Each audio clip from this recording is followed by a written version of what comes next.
Chaque année, la SNCF dépense près de 2 millions d'euros pour nettoyer les tags sur les trains et le long des voies, pour en finir avec ces dégradations qui pour certains sont des œuvres d'art.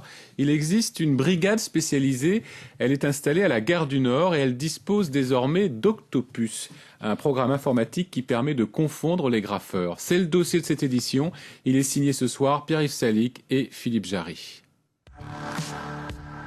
C'est un clip fait maison, 10 minutes d'image. Les graffeurs se sont filmés dans les tunnels du métro. Une vidéo aujourd'hui banale, un maximum de graffiti réalisé le plus vite possible, par goût du risque ou inconscience, car même la nuit, il y a un danger d'électrocution sur les voies.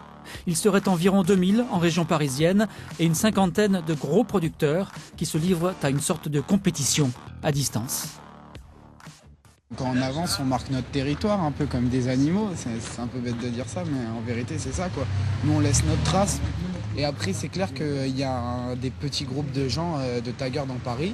Et après, par là-dedans, on se reconnaît. Donc, ça donne envie à l'autre. On fait « Ah, c'est beau ce qu'il fait ». Donc, voilà, c'est notre petit truc entre nous.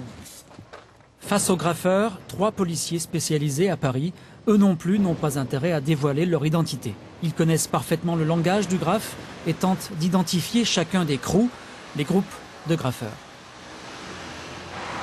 Là, on peut voir les différentes lettres KSF avec les signatures des différents graffeurs qui composent ce groupe.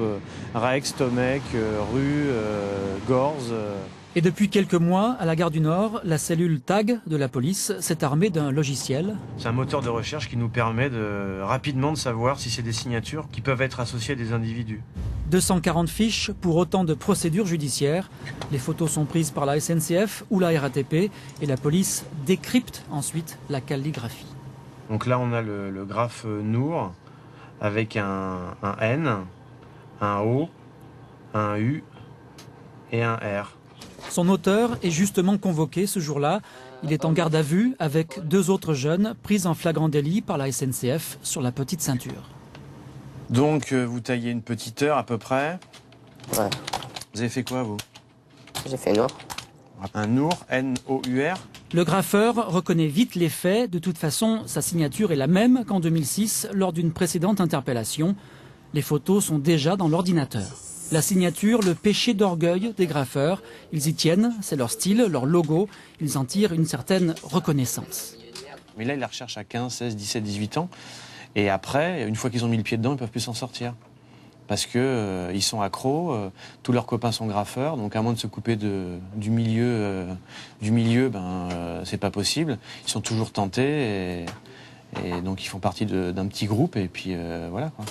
Donc la SNCF a fait des devis, a estimé son préjudice à un montant total de 4 300,25 €. Oui.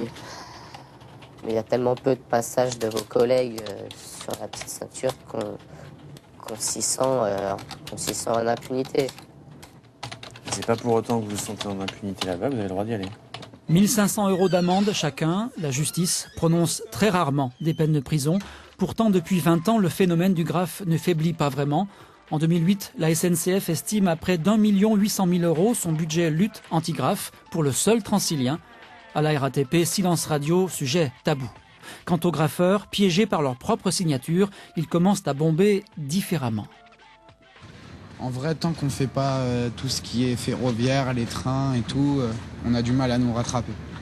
Mais si on touche au train avec notre vrai nom, bah là, c'est clair que comme nous, on est répertoriés, on viendra nous chercher. Mais ça, c'est pas le problème, on pose d'autres noms qui ne sont pas assimilables. Un jeu du chat et de la souris qui peut durer encore longtemps. Chaque génération s'y essaye.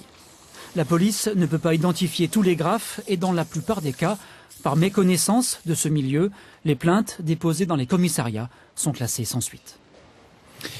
Et on poursuit avec cette énigme qui est sur le point d'être résolue, celle du diamant bleu. Cette pierre appartenant au roi de France a été volée pendant la Révolution française. Un historien du Muséum d'histoire naturelle a retrouvé sa trace à Washington. Explication Patrick Ferrand et Pierre-Julien Kiers. C'est dans les réserves du